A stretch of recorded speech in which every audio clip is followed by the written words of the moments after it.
hello. Hi. This is just, I haven't done a chat for a while. And I was like, it feels just like a chat. Cause I'm just like, I've just got to go and talk to Lily and I'll be back and go and eat chocolate somewhere else in the house. How are you? Yeah, I'm all right. I'm, trying to balance being a human and having a job and homeschooling a 5-year-old. Oh, you seem to, going by everything on social media, you have this amazing and beautiful life with lots of baking and fun and loveliness. And I I mean, just it's want to pretty nice. move in. I mean, I don't put the tantrums on Instagram, so Okay, I'm glad to know they exist though. they exist. So we are all three of us are having them. The only one who is not having tantrums is the dog. Oh, my dogs are. They're very unhappy about the situation because Yeah, everyone keeps mowing lawns and making so much noise. They get it agitated. Yes, dog is definitely. my dog is being my muse. Hang on, where is she? Oh, so beautiful. What breed? She's a mini schnauzer, and she used to want us to be home all the time, but now I feel like maybe she is regretting that a little bit because she's spending half the day in bed. Oh, too much love. Yeah, a little bit too much. I had a standard schnauzer many years ago called Dame Gerda. Oh, A mine is a bearded Dame too. Ours is Dame Maggie. Dame. Oh, Maggie. Well, I wanted to ask you about After the Lights Go Out, but I know because you have a new book coming out that looks Yeah. amazingly frightening, and I'm actually scared. I'm actually sitting here a little bit scared. And I remember a little bit about this from you told us last year at Brisbane Writers Festival Mm. at the workshop, a little bit about the people and they're on the bus. I can put a picture in because then everyone will understand why I'm a little bit scared. Yeah. So tell us about your what's coming out in August. August, yes. So I actually have 3 books coming out this year. I know, right? What a year to have 3 books coming out in. I've got the YA and then the first 2 books in a junior fiction series. So the YA is called the Erasure Initiative, and it is about a girl called Cecily who wakes up one day on a self-driving bus that's driving around and around a tropical island, and there are 6 other people on the bus, and nobody has any memory of who they are or how they got there. And the bus is sort of doing weird experiments on them. It's basically making them sort of take part in various iterations of the trolley problem, the ethics experiment, which the Good Place fans will be aware of. And yeah, so it's a book about ethics and who you are and how much your memories make you who you are. Or like But the Speed bus about Keanu Reeves. and Speed. Yeah. That was And so the interest in ethics came from just life. You've Yeah, always I think liked it. yeah, and I've always really liked writing about it. I'm really interested in characters and situations where there isn't a really obvious good or bad. Like, like everybody else in the world, it always really irritates me that like all of the Slytherins are bad. It's like, well, surely there are some that are good. Or else like, why do you have it? Like then Yeah, I thought the purpose was that there has to be a balance yeah. to push society along. Yeah, and so the idea that everybody who is like this is evil or everybody who is like this is good is very boring to me. So I really like putting characters in situations where there isn't a really obvious good or a bad, where all choices are bad, basically. And that's something that I did a lot in After the Lights Go Out, that like there are a lot of situations that that Prue gets into in that book where Like, it's best bad choice all the way. Yeah. So I like that a lot, and I like doing that with characters as well. Characters who you think are good but maybe aren't, or who you think are bad but well maybe they're not. And I think that's something that we do a lot of, like as we get older, like in childhood, books are very much about like the good guys and the bad guys. And like my 5-year-old is very, very obsessed of is he a goodie or is he a baddie? Yes. But like as you kind of move into adolescence, you start to see these interesting shades of grey, and you start to think, oh well, that other kid who bullied me when I was young, why did they do that?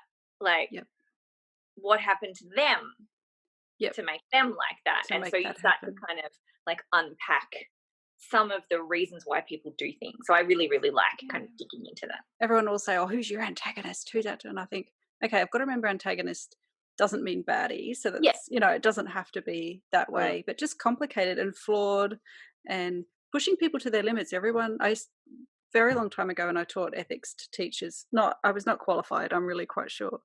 But we had to basically explain all the basic systems. It was like cheating at the screen, doing all the Yeah. basic. But they all thought everything was so, the decisions would be really easy. Mm. But then, so we had to provide scenarios where we would say, well, everyone's got their line, everyone's got their limit, where Yeah. that becomes a difficult choice, or you think every video game is okay. Well, what about this one and Mm. this one? And then you would find more and more and more to just push them to find that they have a line where they won't cross. Yeah. But that was always different Mm. for each scenario or each person. I love it. And the idea of all of them being on the bus, and do they come from different, so they don't know each other before, or they may and they don't know. Oh God, They don't I know. don't know. They don't know if they know each other. They've each got a label, like a "Hello, my name is" label on their T-shirt. They're all dressed the same, except some are wearing red T-shirts and some are wearing blue T-shirts. And so they've got a Oh, name on their thing, but they also don't know if that's really their name. Like, they know nothing. oh my goodness. They know what they know. So I read this book, an autobiography called "The Answer to the Riddle Is Me," by a guy who basically woke up one morning on a train platform in India with no autobiographical memory. He had no idea who he was. And he thought he was a drug addict. Like, he just, like, he met a policeman. The policeman was like, "Oh, you're definitely a drug addict. We've seen white people like you before." Oh my Um, goodness. but he finally managed to get in contact with his mum back in America, and she was like, "Oh no, you're not a drug addict. You're a Fulbright scholar. I talked to you yesterday, and you're fine." And it turned out to be a reaction to his malaria medication that Oh had my basically goodness. just completely erased his autobiographical memory. And some of it came back, but it took about 2 years, and some of it never came back. So I was really interested in that idea that you still know all of the things that you know. Like, you can still read, you can still ride a bike, you still know the song lyrics that you're aware of, and like all of your general knowledge is the same, but you just don't know anything about yourself. And Yes. that's fascinating to me. Yes. Well, my grandfather had Alzheimer's, and he would he retained all these bits of his personality Mm, that, but then he couldn't remember. Like, he wouldn't have remembered my name, yeah, but he still would demand that he needed to walk 2 miles a day because he'd always done that. And so he yeah, would like memorize codes and escape to go and walk because he knew that's what he did. So yeah, and he knew he had to have a wallet on him. He always had to have a wallet on him. But then you could give him the wallet and he'd forget that you'd just given it to him and ask for it again. But he just knew that he had to have that because that was part of his position, and his job in life was to make sure he had that. yeah. And so the things that he remembered and the things that he didn't, it was Mm, fascinating to see, because he didn't so much become a different person. He just, yeah, forgot these details yeah, and yeah. yet retained My things that just made grandmother us laugh. Yeah, my grandmother had Alzheimer's as well, and she was a bit similar, but sort of rewrote bits of her history as well. Like, she was like, "Oh, after Jim, her husband, my grandfather, came back from the war, like, he wasn't interested in me anymore, and he wouldn't touch me anymore, and he never after that." And it was like, "But he came back from the war when you were 22, and then after that, you had like 5 children together, and you couldn't keep your hands off each other, and everybody thought it was Something, gross." Like something those must have happened. yeah, I mean, who knows? But like, yeah, the way that those little bits of memory can stitch into other things, and showing how completely unreliable memory is in the first place. There was a case in Queensland years ago, I think in the 80s, where a woman was assaulted in her home, and she thought that it was like, she did a description. The description matched somebody, and it turned out to be a psychologist, and she identified him in a lineup. She's like 100%, it was definitely him. But he had a watertight alibi because at that time he was live on television doing an interview about the unreliability of memory, and that was Oh playing no. in the background in her house And when so she was that's what assaulted. she's. So that's the thing she remembers, and like, that's the kind of dramatic irony you cannot do in a book Oh because my, it's too no one would much. believe you. No one No, would believe, yeah, that could um, happen. yeah, Oh my goodness. And so I can't ask, can I? Do they get their memories back by the end? I couldn't tell you. They do. I will say that they, in various ways, start to figure out who they are. Well, yeah, something's got to, I guess, something's got to give to keep things going. But and Yeah, where is the bus? Where is it driving? it's driving around and around a tropical island. A tropical. Oh, the tropical island. That's right. Yeah. Okay. Okay, look at me. I'm desperate to ask all the questions. Like, what else can you give me? What else can you Yeah, give me? I don't think I'm spoil it. There is Uh, romance, there is queer romance in it. What else can I tell you about it? It's sort of set slightly in the future, so it's a bit Black Mirror-ish. That's it. do the 6 characters, do you focus, is it written from one point of view or one of the characters? Yeah, yeah. Yep. Yep. Okay. Look at me. I'm still trying to like squeeze. I'm thinking, how much can I ask? But there are sort of interstitial documents that are sort of interspersed throughout the book that help you Oh, piece okay. together the mystery. So there's sort of so thriller, but with that mystery element of Mm. you're participating in that Yeah, way. yeah. That's so good. And your research for it, did you? I can't ask. It's so hard because it's easy to ask about research with preppers because that's like that was Yeah, fascinating. I heard a lot yeah. about the what you did there, which right now I have to ask. Like, did sales just skyrocket because people need to know? I figure they'll either skyrocket or they will plummet because people are like, I don't want this. Like, I want something that is much further removed from my reality. Like, that's why we were watching Tiger Kings on Netflix because, it's so far removed from our lives that it's like, yeah, I can entertain this. Yeah. But, you've got to think things could be worse. That's what I like. It's, you Mm, think where I am right now, I'm comfortable, I'm in my home, I've got my people yeah, with me, we could be have electric. worse. Yeah, we have And Wi-Fi. we Like, have, imagine how much worse it would all be if we had no Wi-Fi. oh God, yes. And I can't even, I was talking to my daughter and about, because she sees the books and she always asks, wants to know what's in them when she's 7, my youngest. But her worst fear, as in mortal fear, is electricity going. So blackouts, anything not Yeah. working, and she just loses. I couldn't really tell her like the details of that because of the, and plus she has EpiPens. So I thought, well, I'm not really going to Yeah, tell her yeah. just how. Yep, yep, yep. Did you learn any skills from there that's helped you during this? Did you actually stash a few things while you were writing? Um, no, I've always been a bit of like, the kind of tedious inner suburban hipster who likes making her own bread and has a veggie garden and backyard chicken. So, like, I kind of had a lot of that in place anyway. Like, not that we need it. Like, there's a lot of baking going on around. There's a lot of bread making going on around the world, and everyone, What is the bread making? I feel like the You've world. always done it. Yeah, You've always done it. Yeah, like, yeah. I've done it for the last few years, but I feel like it's divided into these two halves of why is everybody making bread when there's still bread in the supermarket, and like, and I just want to make all of the bread. And I guess the answer is there's something very soothing about making bread. Like, there's something really satisfying, particularly about sourdough, because you make it entirely out of just flour and water and salt, and that's it. Like, like, everything is in your control. And I think in times when you don't have any control over a lot of things, like, that is good. And also, I think in Elizabeth Gilbert's book Big Magic, which is a really, really good book, and all creative people should read it, she talks a lot about how humans really like to make things, and how we think that being creative, like being a maker, is something that only like artists do now, and that it's sort of a bit of a frivolous career choice. But 50 years ago, everybody was a maker. Like, my grandfather was a carpenter and he made Same. tables and jewelry boxes, and my grandmother sewed and she made clothing. And then before that, people would have made their own bread and made their own vegetables, and, like, all of those sorts of things. Like, I think that humans were makers for a really long time, but like, 21st century convenience has sort of eliminated a lot of the necessity for us making, but I think that urge to make beautiful things is still there. And I really Mm. noticed this when I had banjo, because a lot of people who don't necessarily have creative pursuits in their lives were like, oh, when I had a baby, like, seeing them and realizing, like, I made this beautiful thing was the most shocking thing in the world. It was life changing. And like, I thought he was beautiful. I still think he's beautiful, and it was an incredible thing to do. But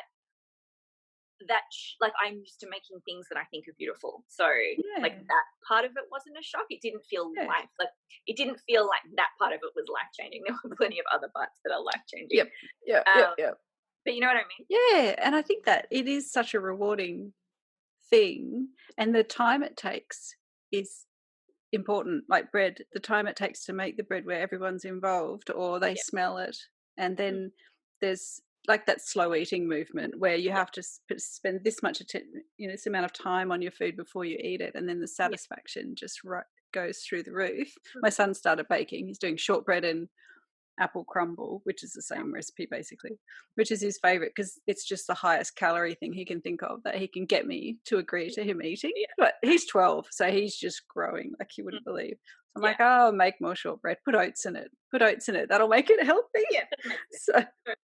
yeah, but the time it takes, and I think that's really important. And I can't do as much baking as I used to, but we make obsessively, and my hoarding tendencies for craft and projects and this and that just have been great because now we have all these resources Mm. that were once called clutter.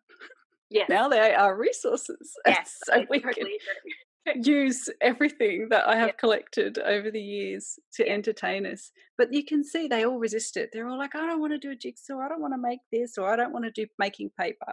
You know, Yeah. they'll hate it until I'm like, oh, but James, I really need a new decal. Said his Mm. name. There we go. Need a new decal.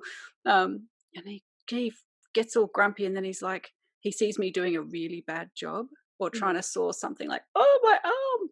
Yeah. And he's like, oh, I can do it. And he goes in and does it. And then he just was beaming. He was so happy with himself. He loves YouTube, so he wants to be able to do that, but he has no patience for it. So the little quick things. And I think once you get the little dopamine hit or Yeah. serotonin hit, whichever chemical it is, of I Mm. made it, and then it Yeah. encourages you to make the next thing and the next thing. And Yeah. then the Sounds projects like he get needs bigger and bigger. sounds like he needs to be on TikTok. That's for like the cool little I short thing. couldn't let him near TikTok. Absolutely not. No, he just would watch it. I think there's too much to see on There is TikTok. a lot to say. But I have not. I'll try and get him to help me make them maybe. But so Wow. have you gone on TikTok? Have you done it? No, I haven't. I just see the ones that Oh, like make their way onto Twitter. yeah, same. I made one. I, I put one of these chat shorts on there and that was it with music. Yeah. Woo! Did I think I'm TikTok. too old. Yeah. Well, we are, Mm. but we can use the kids. I reckon we have to use them. They're Yeah. resources. Yeah. They've got Yeah. to be good for something. Yeah, they got. We need payback. We need Mm. payback. Yeah. So All have this you moved? You moved a lot of your work online? Have you? Because you do loads of workshops and teaching Yeah, as well. yeah, yes, a lot, and it's all gone. So that's like a massive, chunk of life and income that is gone. So yes, I am doing. I've just next week I'm starting a 10-week masterclass, an online masterclass for students, but adults are welcome to join in too. And so there'll be a new 10-minute video every week on a Monday, and along with some writing exercises and a book recommendation. Um, and yeah, that will last for all of term 2. So hopefully Ah. some And so young that's people. writing fiction? Yes, so creative writing. Yes, all fiction. And yeah, so it is most appropriate for high school students, but I think that I think anybody could probably get something out of it. And it's Mm. $50 for individuals, or if you are a school, you can sign up your whole school as well. And That's great. yeah, info I on my think website. I was going So to I'm say I doing, can put a link somewhere. I'll yeah, find a yeah, that'd be way. good. Find a way Yes, to pop a link into that. Well, I hope it yeah, goes really well, yeah, me and we're over time. But also hope the release of your book goes well because we don't know if we'll be open for business in yeah. I have August. no idea. I'm just going to assume that we won't, and we'll see what happens. Yeah. Um, Well, but Oz yeah, Authors Online would love to have you. I will keep that in. Yeah, Oh, so hopefully people will still be buying books in August. I would like to hope so. they will It's be. certainly escapist, even though it's escapist and full of dread.